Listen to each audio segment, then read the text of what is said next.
நலம் காக்கும் ஸ்டாலின், உங்கள் குடும்பத்தின் நலன் அரசின் பொறுப்பு.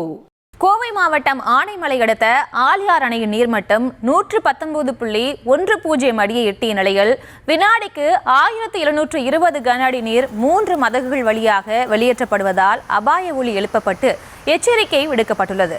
இது தொடர்பான முழு விவரங்களோடு இணைகிறார் மத செய்தியாளர் மாசிலாமணி. வணக்கம். மேலும் விவரம். வணக்கம். தென்மேற்கு பருவமழை நேற்று முதல் தீவிரமடைந்து பெய்து வருகிறது. இந்நிலையில் மேற்கு தொடர்ச்சி மலைப்பகுதிகளில் பெய்து வரும் கனமழையின் காரணமாக ஆழியார் அணைக்கு நீர்வரத்து தொடர்ந்து அதிகரித்து வருகிறது. இந்த நிலையில் இன்று காலை 9 மணி நிலவரப்படி 120 அடி கொள்ளளவு கொண்ட ஆழியார் அணையின் நீர்மட்டம் 119.10 அடியை எட்டியுள்ளது. மேலும் அணைக்கு தற்பொழுது வினாடிக்கு 1720 கன நீர் வந்து கொண்டிருக்கிறது. அணையில் இருந்து அபாய ஒலி எழுப்பப்பட்டு 3 மதகுகள் வழியாக வினாடிக்கு 1720 கன அடி நீர் உபரி நீர் ஆற்றில் திறந்து விடப்பட்டுள்ளதால் ஆற்றின் கரையோரம் வசிக்கும் பொதுமக்கள் ஆற்று பகுதிக்கு சென்று துணி துவைக்கவோ குளிக்கவோ ஆற்றின் கரையோரம் ஆடு மாடு மேய்க்கவோ கூடாது என நீர்வளத்துறை அதிகாரிகள் எச்சரிக்கை விடுத்துள்ளனர்.